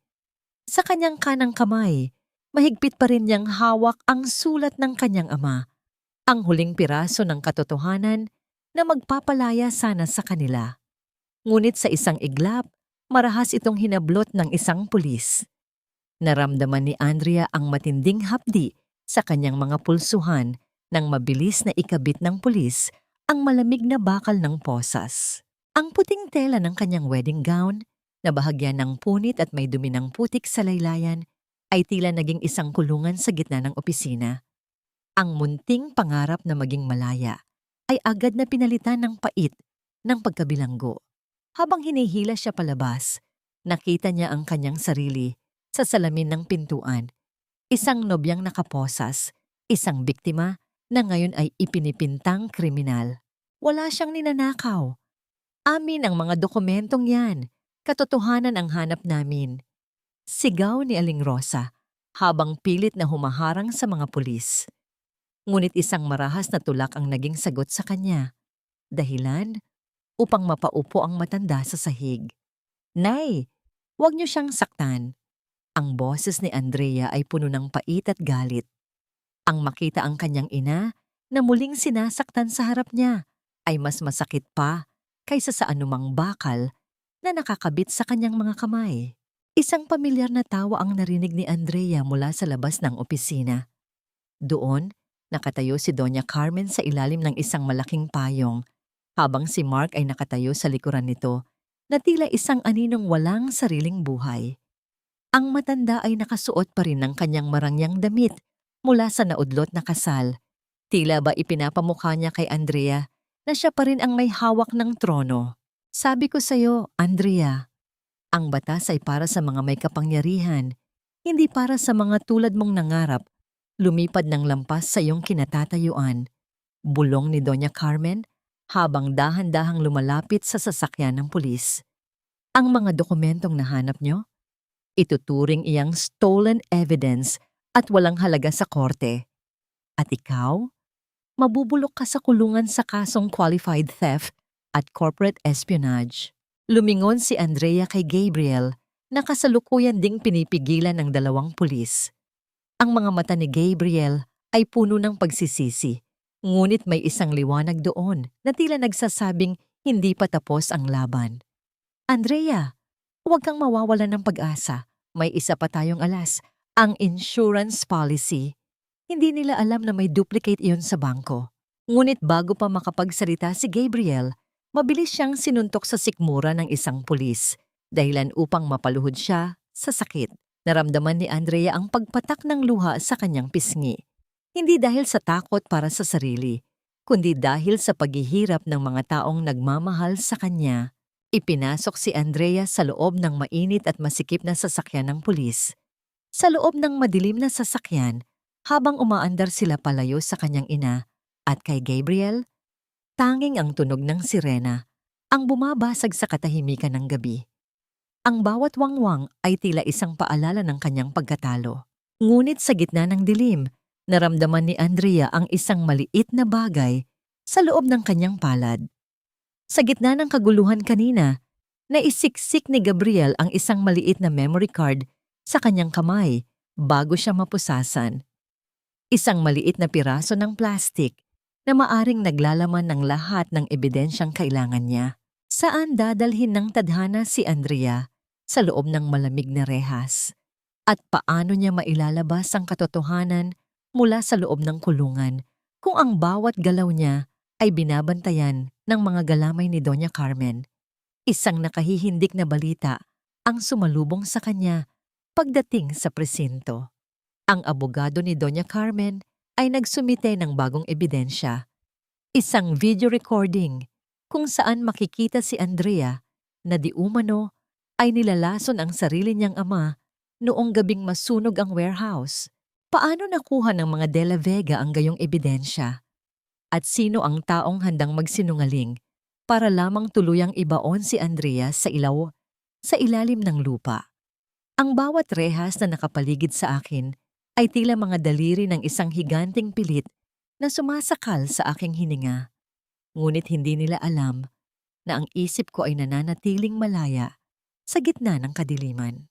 Nakatira sa isang sulok ng malamig at madilim na selda, si Andrea, yakap ang kanyang sariling tuhod. Ang puting tela ng kanyang wedding gown ay naging kulay abo na dahil sa alikabok at dumi ng semento, tila isang basahang itinapon sa gilid ng kalsada. Ang bawat patak ng tubig mula sa tumutulong gripo ay lumilikha ng isang mabagal at nakababaliw na ritmo sa katahimikan, isang tunog na nagpapaalala sa kanya na ang oras ay unti-unting nauubos. Huminga siya ng malalim, pilit na pinapakalma ang kanyang nanginginig na mga kamay. Sa loob ng kanyang palad, mahigpit niyang itinago ang maliit na memory card na ibinigay ni Gabriel. Ramdam niya ang bawat kanto ng maliit na plastik na yon. Ang tanging sandata niya laban sa makapangyarihang pamilya De La Vega. Dahan-dahang bumukas ang mabigat na pintong bakal ng presinto. Ang tunog ng pag-ikot ng mga bisagra ay tila isang hiyaw ng isang naghihingalong hayop. Pumasok ang isang pulis, kasunod ang isang abogadong nakasuot ng mamahaling Amerikana, ang abogado ni Doña Carmen. Miss Santos, narito kami para bigyan ka ng huling pagkakataon. Simula ng abogado habang inilalapag ang isang tablets sa mesa. Pinindot nito ang play at lumitaw ang malabong video kung saan may isang babaeng kamukha ni Andrea na may hawak na bote ng lason sa tabi ng isang lalaking nakahiga. Aminin mo na ang pagpaslang sa tatay mo at ang pagnanakaw sa kumpanya. Kung pipirma ka rito, titiyakin ni Doña Carmen na hindi ka mapapatawan ng parusang habang buhay na pagkabilanggo. 5 taon lang. Andrea, isipin mo ang nanay mo. Tinitigan ni Andrea ang video. Ang bawat hibla ng kanyang pagiging accountant ay nagsimulang gumana. Sinuri niya ang bawat detalye, ang anggulo ng ilaw, at ang petsa sa gilid ng screen. Isang mapait na ngiti ang sumilay sa kanyang mga labi. 5 taon para sa isang kasalanang hindi ko ginawa? Ang boses ni Andrea ay mahinahon, ngunit may talim na tila isang bagong hasang kutsilyo. Abogado, sabihin mo kay Doña Carmen, nagkamali siya ng kinuha. Accountant ako. Sanay akong maghanap ng butas sa mga pekeng balanse. Ang video na ito, ang anino ng punong makikita sa bintana, ay hindi tugma sa posisyon ng araw noong petsang nakalagay rito. At ang bote na hawak ng babae, isang brand iyan na inilabas lamang sa merkado 3 taon matapos mamatay ang tatay ko. Nagulat ang abogado. Hindi niya inaasahan na sa gitna ng takot at dumi, ang utak ni Andrea ay mananatiling kasing linaw ng kristal. Mabilis niyang itinago ang tablet at tumalikod ng walang sinabi. Pag-alis ng abogado, muling bumalik ang katahimikan. Ngunit hindi nagtagal, lumapit ang isang matandang babaeng pulis sa rehas ni Andrea. May iniabot itong maliit na plastik na naglalaman ng 2 pirasong pandesal at isang maliit na papel. Pinabibigay ng isang lalaking nagngangalang Gabriel. Bulong ng pulis bago mabilis na umalis. Binuksan ni Andrea ang papel. Huwag kang bibitiw, Andrea. Nakuha ko na ang access sa system ng insurance company. Ang video ay gawa-gawa lang gamit ang AI at may ebidensya na ako. Hintayin mo ang pagdating ng mga taga-NBI bukas ng umaga. Mahal kita. Napatigil ang tibok ng puso ni Andrea sa huling 2 salita. Sa gitna ng trahedyang ito, sa gitna ng amoy ng kalawang at ihi sa loob ng selda, nakaramdam siya ng isang kakaibang init. Isang golden moment na nagbigay sa kanya ng lakas na tumayo. Kinuha niya ang isang pirasong pandesal at dahan-dahang kinagat ito. Bawat nguya ay tila isang panata na hindi siya susuko. Ngunit ang gabi ay tila may iba pang balak. Isang malakas na tunog ng pagtakbo ng mga paa ang narinig ni Andrea mula sa labas ng kanyang selda. Narinig niya ang sigawan ng mga pulis at ang tunog ng pagkabasag ng salamin. Sunog! May sunog sa loob ng building! Ang sigaw na yon ay nagpabangon kay Andrea. Nakita niya ang makapal na usok na unti-unting pumapasok sa loob ng kanyang rehas. Ang bawat paglanghap niya ay tila paghigop ng apoy. Napagtanto ni Andrea ang plano ni Doña Carmen. Kung hindi siya mapapatahimik sa batas, papatahimikin siya sa pamamagitan ng abo. Nasaan ang susi? Sino ang magliligtas sa kanya kung ang lahat ng pulis ay nagkakagulo na sa labas? Ang bawat sampal ng init sa kanyang balat ay tila isang paalala na ang kanyang oras ay talagang malapit ng maubos. Sa gitna ng usok, nakita ni Andrea ang isang anino na pilit na binubuksan ng kanyang rehas gamit ang isang malaking martilyo. Hindi ito pulis. Suot nito ang isang itim na jacket at may takip ang muka. "Sino ka?" tanong ni Andrea habang ubo ng ubo. Hindi sumagot ang anino, ngunit nang matanggal ang rehas at hinawakan siya nito sa braso, nakilala ni Andrea ang mga mata nito. Hindi ito si Gabriel, si Mark ito. "Bakit, Mark? Bakit mo ako ililigtas?" Ang sagot ni Mark ay tila isang huling hininga ng isang taong huli na ang lahat.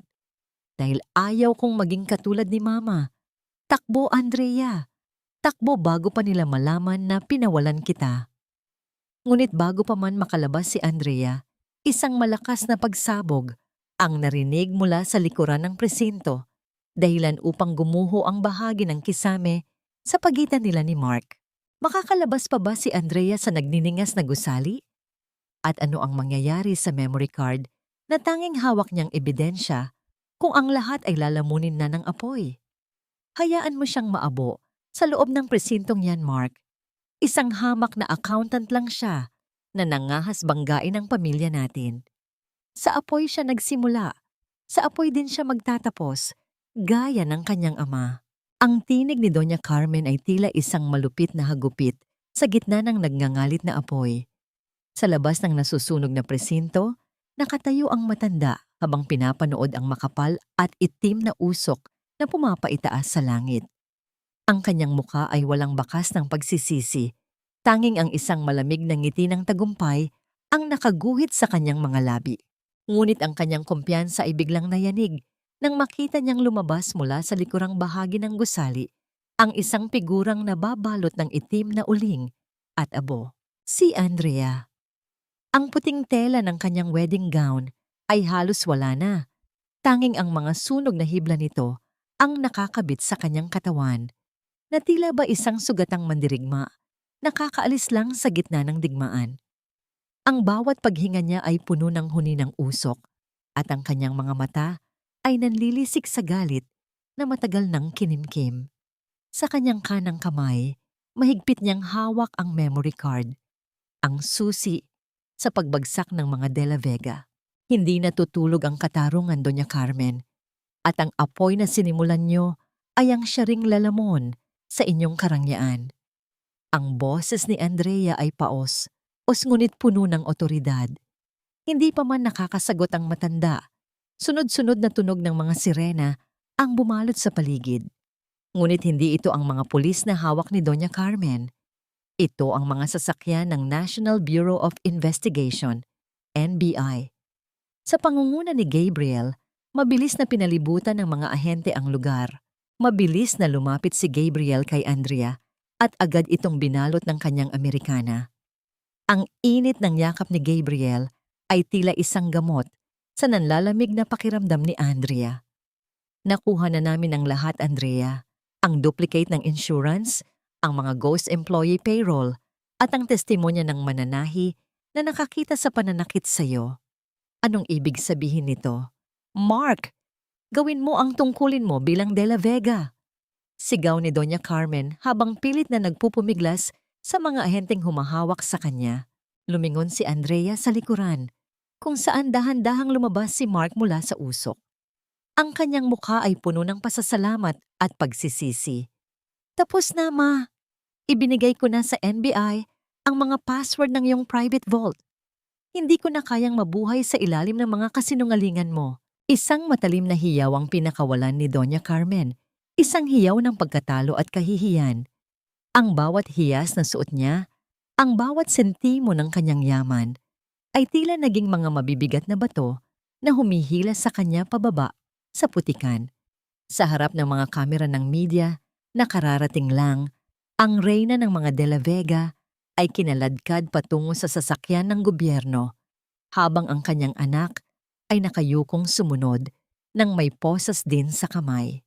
Dahan-dahang lumapit si Andrea sa kanyang ina, si Aling Rosa, na kanina pa umiiyak sa gilid. Sabay nilang pinanood ang pagbagsak ng imperyong sumira sa kanilang pamilya sa loob ng mahabang panahon. Ang bawat hakbang ni na Doña Carmen patungo sa bilangguan ay tila isang alay sa alaala ng kanyang ama. Nay, bayad na ang lahat ng utang natin, bulong ni Andrea habang nakasandal sa balikat ng ina. Naramdaman ni Andrea ang isang marahang pagpindot sa kanyang balikat. Si Gabriel. Hindi lang utang ang nabayaran, Andrea. Ang kumpanya ng mga De La Vega ay isa sa ilalim sa liquidation. At dahil sa insurance fraud na ginawa nila sa tatay mo, ikaw ang magiging pangunahing claimant ng lahat ng naiwan nilang ari-arian. Napatigil si Andrea. Hindi niya hinangad ang yaman, ngunit ang tadhana ay may kakaibang paraan ng pagbabalik ng mga bagay na ninakaw. Ngunit sa gitna ng kanyang tagumpay, isang huling anino ang lumitaw sa kanyang isipan. Habang isinasara ang pinto ng sasakyan ng pulis kay Mark, isang huling tingin ang ibinigay nito kay Andrea. May isang maliit na papel na nalaglag mula sa bulsa ni Mark. Isang lumang litrato ni Andrea noong sila ay nagsisimula pa lamang, noong wala pa ang sakim at kapangyarihan. Napatawad na ba niya si Mark? At sapat ba ang yaman at katarungan para hilumin ang mga sugat na iniwan ng 7 taon ng panlilinlang?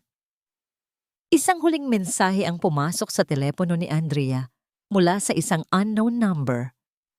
Hindi pa tapos ang lahat, Andrea. May isang tao pang hindi mo nakikilala na siyang tunay na nagbayad ng utang ng nanay mo sa karinderya.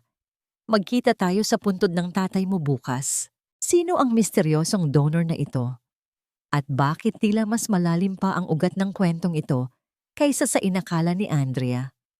Ang bawat rosas na inilalagay ko sa iyong puntod, atay, ay hindi lamang para sa pag-alala, kundi para sa paghingi ng tawad dahil hinayaan kong maging bulag ang puso ko sa loob ng 7 taon.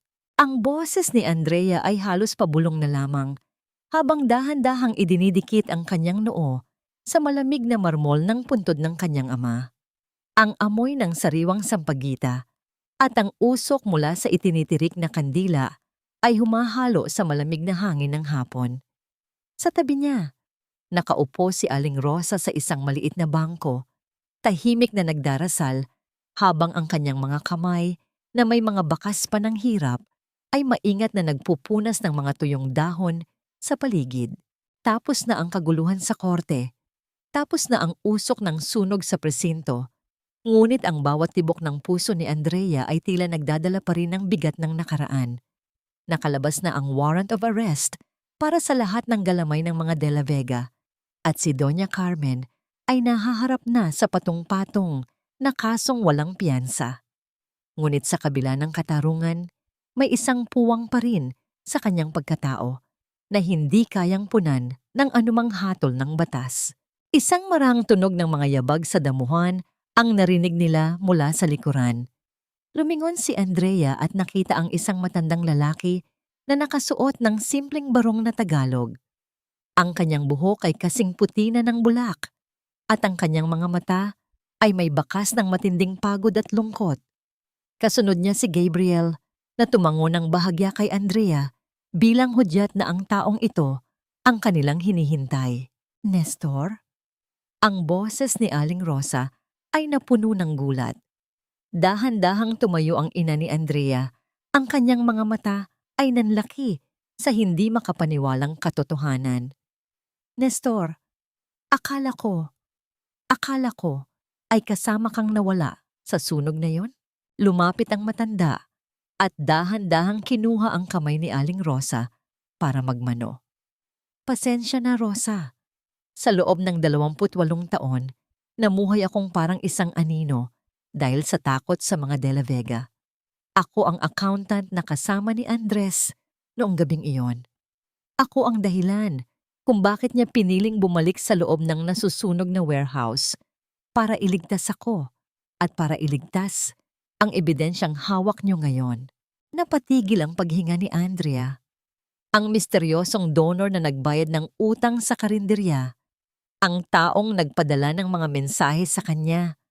Ang taong ito ay ang buhay na saksi sa kabayanihan ng kanyang ama. Andrea, tawag ni Nestor habang iniaabot ang isang lumang relo na may basag na kristal. Ito ang relong suot ng tatay mo noong huli kaming nag-usap. Pinatago niya ito sa akin para ibigay sa iyo kapag nasa tamang edad ka na. Sabi niya, ang oras ay hindi dapat sinasayang sa paghihiganti, kundi sa pagbuo ng isang buhay na malaya at marangal. Hinawakan ni Andrea ang relo.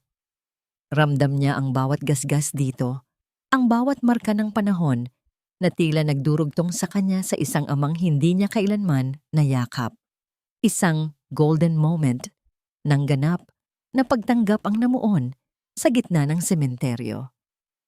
Ang lahat ng galit niya kay Mark, ang lahat ng pait na naramdaman niya sa ilalim ng kamay ni Doña Carmen ay unting natutunaw, pinalitan ng isang malalim na pasasalamat. Dahan-dahang lumapit si Gabriel sa tabi ni Andrea. Hindi siya nagsalita. Sa halip ay dahan-dahan niyang kinuha ang kamay ng dalaga at mahigpit itong pinisil. Isang tahimik na pangako na sa susunod na yugto ng kanyang buhay, hindi na siya mag-iisang maglalakad. Ang init ng palad ni Gabriel ay nagpaalala sa kanya na sa kabila ng lahat ng panlilinlang, may mga tao pa ring handang magsakripisyo para sa katotohanan. Ano na ang gagawin mo ngayon, Andrea? Tanong ni Gabriel habang nakatingin sa papalubog na araw. Tumingin si Andrea sa kanyang ina na ngayon ay masayang nakikipag-usap kay Nestor tungkol sa mga alaala ng kanyang ama. Ngumiti si Andrea, isang nangiting hindi napilit, isang nangiting nagmula sa kaibuturan ng kanyang kaluluwa. Gagamitin ko ang lahat ng ari-ariang naiwan ng mga De La Vega para itayo ang Andres Santos Foundation. Tutulungan ko ang mga accountant na tulad ko na naging biktima ng corporate abuse at sisiguraduhin kong walang inang luluha muli dahil sa pang-aapi ng mga makapangyarihan. Determinadong sagot ni Andrea. Ngunit habang naglalakad sila palabas ng sementeryo, isang huling anino ang humarang sa kanilang daan. Isang babaeng nakasuot ng itim na belo, nakatayo sa tapat ng gate. Nang itaas nito ang takip sa mukha, nakilala ni Andrea ang dating asawa ng kapatid ni Doña Carmen, ang babaeng matagal nang nawawala at sinasabing may hawak ng huling piraso ng kayamanan ng mga De La Vega. Andrea Santos, huwag kang masyadong magmadali sa pagdiriwang. Bulong ng babae nang may misteryosong tono. Ang katarungang nakuha mo ay bunga lang ng isang mas malaking laro na hindi mo pa naiintindihan. Handa ka na bang malaman kung sino ang tunay na nag-utos na sunugin ang warehouse noong gabing iyon? Dahil hindi si Doña Carmen ang utak ng lahat, napatigil si Andrea. Ang hangin ay tila muling naging malamig. Sino ang tunay na kalaban? At hanggang saan ang kayang hukayin ni Andrea bago siya tuluyang malunod sa mga lihim ng nakaraan? Ang ahas na nakikita mo, Andrea, ay kadalasang alaga lamang ng isang mas malaking ahas na nagtatago sa ilalim ng lupa. At ang ahas na yon ay ang aking bayaw, si Don Ricardo de la Vega. Ang boses ni Marisa, ang babaeng nakatakip ang mukha, ay puno ng pait at galit na tila matagal nang kinimkim. Dahan-dahan niyang inalis ang belo at ipinakita ang isang mukhang puno ng mga peklat ng nakaraan. Akala ng lahat, umalis ako ng bansa matapos akong lokohin ng asawa ko. Ang totoo, ikinulong ako ni Don Ricardo sa isang malayong probinsya para hindi ako makapagsalita tungkol sa tunay na nangyari sa warehouse. Ang utos na sunugin niyon nanggaling mismo sa kanya. Tumingin si Andrea kay Gabriel na ngayon ay may bakas ng pagkagulat sa kanyang mga mata. Maging siya ay hindi alam ang lalim ng kasamaang ito. Bakit? Tanong ni Andrea. Ang kanyang tinig ay halos isang bulong na lamang. Bakit kailangang patayin ang tatay ko? Isang mapait na ngiti ang sumilay sa labi ni Marisa. Dahil ang tatay mo, si Andres, ay hindi lang isang magaling na accountant. Siya ay isang taong may prinsipyo. Nalaman niya na ginagamit ni Don Ricardo ang kumpanya para sa drug trafficking.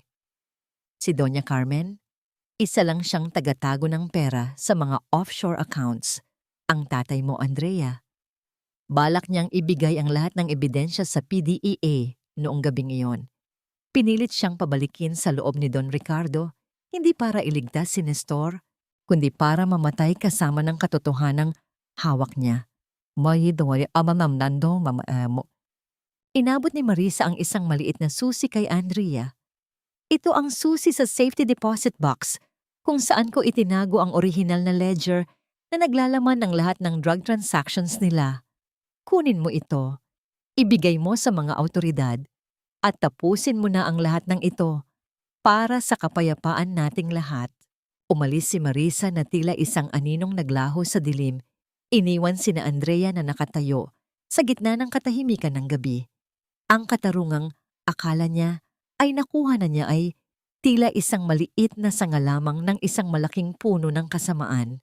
Kinabukasan, sa halip na dumiretso sa NBI, may isang lugar na nais puntahan muna si Andrea, ang kulungan.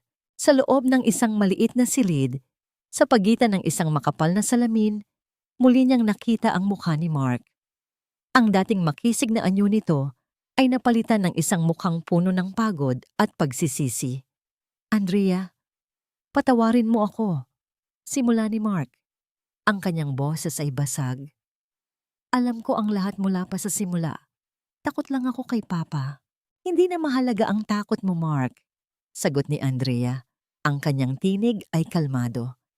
Ang mahalaga ay ang ginawa mo sa huli. Salamat sa pagligtas mo sa akin sa sunog. Dahil doon, may isang bahagi sa akin na handang magpatawad sa kahinaan mo. Isang butil ng luha ang pumatak mula sa mga mata ni Mark. Maging masaya ka, Andrea. Yun lang ang hiling ko. Matapos kausapin si Mark, naglakad si Andrea patungo sa selda kung saan naroroon si Doña Carmen. Nakita niya ang matanda na nakaupo sa sahig. Ang mamahaling damit ay marumi na at ang buhok na dati ay laging nakaayos ay magulo na ngayon. Tumingin ito sa kanya ng may matinding galit. Hindi nagsalita si Andrea. Sa halip, inilapag niya ang isang maliit na supot ng paborito nitong kakanin sa maliit na bintana ng selda at tumalikod. Isang tahimik na pamamaalam, hindi sa pagpapatawad, kundi sa pagtanggap na tapos na ang lahat. Paglabas nila ng kulungan, sinalubong sila ng liwanag ng araw. Hinawakan ni Gabriel ang kamay ni Andrea. Handa ka na ba? Ngumiti si Andrea. Mas handa pa kaysa sa inaakala ko. Magkasama silang naglakad patungo sa opisina ng NBI. Inabot ni Andrea ang susi at ang ledger. Ang huling pako sa kabaong ng mga De La Vega. Ngunit sa halip na makaramdam ng saya sa paghihiganti, ang naramdaman ni Andrea ay isang kakaibang kapayapaan. Ang bigat na matagal nang nakadagan sa kanyang balikat ay unti-unting nawala. Ang kanyang laban ay hindi na para sa nakaraan, kundi para sa isang kinabukasang malaya sa anumang anino ng kasinungalingan. Isang huling tingin ang ibinigay niya sa gusali ng De La Vega Tower sa di kalayuan. Ang salamin nitong kumikinang sa ilalim ng araw ay tila isang malaking puntod na nagpapaalala sa lahat na walang imperyong itinayo, sa kasamaan ang mananatili magpakailanman. Nilingon niya ang kanyang ina na naghihintay sa kanila sa sasakyan. Kumaway si Aling Rosa, ang kanyang nangiti ay kasing liwanag na ng araw na sumisikat. Sa tabi nito, ang bagong signboard para sa kanilang itatayong muling karinderya. Ang kusina ni Rosa at Andrea. Bawat luto may kasamang pag-asa. Ang tunay na tagumpay pala ay hindi na sa pagbagsak ng kalaban, kundi sa pagbangon ng sarili mula sa abo ng nakaraan.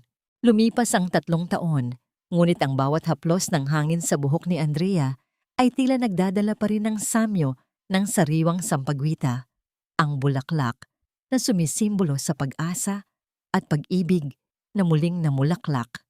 Nakatayo siya sa bintana ng kanyang sariling opisina, ang Andres Santos Foundation, isang lugar kung saan ang mga biktima ng corporate abuse ay nakakahanap ng katarungan at pangalawang pagkakataon. Ang paglaganap ng sikat ng araw sa kanyang pisngi ay tila isang pagkilala sa kanyang pagiging malaya at sa kanyang matagumpay na pagbangon mula sa abo.